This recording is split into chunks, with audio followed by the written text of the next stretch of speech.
right, ladies and gentlemen, boys and girls, welcome back. It is just Harmless Dave. It's going to be my new handle, I think, on Twitter. Harmless Dave, Music Observer. Of course, I'm doing real music in real time for real people just like you right there, just like me right here. All right, so I had this hypothetical that Steve Augeri, and Arnel Pineda should be in the Hall of Fame with Journey. Sparked a lot of conversation over on Twitter, and the video, I don't know. Yesterday I talked about how those guys were handicapped a little bit by the era that they were operating in. Because, again, if you don't have a support system, if radio stations aren't playing new melodic rock by older bands or newer bands coming up, I do videos all the time about these new bands that are out there, mostly from Sweden and different places throughout Europe, that nobody hears and nobody seems to care about. The reason I do those videos is because nobody seems to care. And I know they're not heavily watched compared to, say, Lindsey Buckingham versus Stevie Nicks kind of stuff. But it's important to me because the music, if we're going to keep this format alive, somebody's got to talk about it.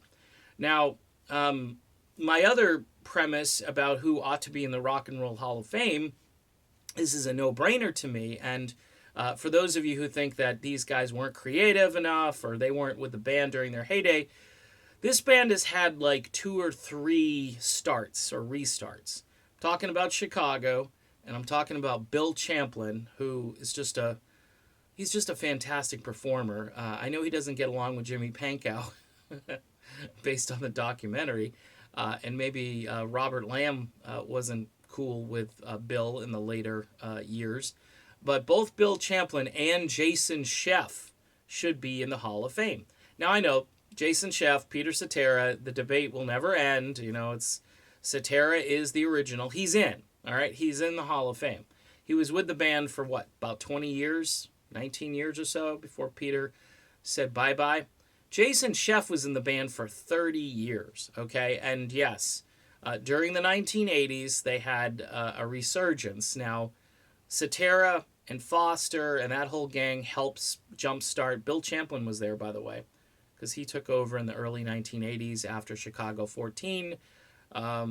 He was singing a lot of the Terry Kath material, and he was bringing his sort of Earth, Wind, and Fire, Sons of Champlin solo album Mojo into the mix, and he really helped define and change the band's sound, which today the band laments quite a bit, but it was part of the resurgence that both under Foster and then later Ron Nevison, this band was able to achieve great things.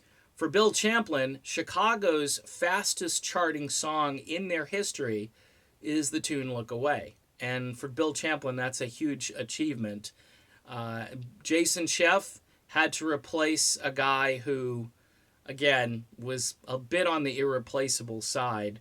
But out of the box on Chicago 18, Will You Still Love Me was a big hit. I think it stalled at number 3, probably hit number 1 on the adult contemporary charts. That was a huge thing for Chicago to be able to continue on with Jason Scheff, a tenor who sounded a bit like Cetera, but definitely has his own style. And then throughout the 80s into the early 90s, this band continued. They had little starts and stops, but this lineup with Champlin and Scheff, go back and watch some of the concert footage. They go to Budokan, they go all over the world, and those concerts, Live at the Greek, 1993, this band is on all cylinders with Scheff and Champlin in the mix. And Bill Champlin just should be in the Rock and Roll Hall of Fame anyway. Maybe as a solo artist, maybe if you want to do the avant-garde thing, throw him in there with Sons of Champlin. Jason Scheff, for longevity, for creativity, for just stepping into this role and being in this group for 30 years. It just seemed weird. Again, he's up there during the Hall of Fame ceremony because obviously they couldn't negotiate with Cetera to be there. And he's singing all these iconic songs, and he's still knocking it out of the park. I know early on, I had some issues with Jason because it was kind of secretive as to why he was leaving the band, and he wasn't very specific and so forth. But the dude just needed some serious personal space, and it worked out for him.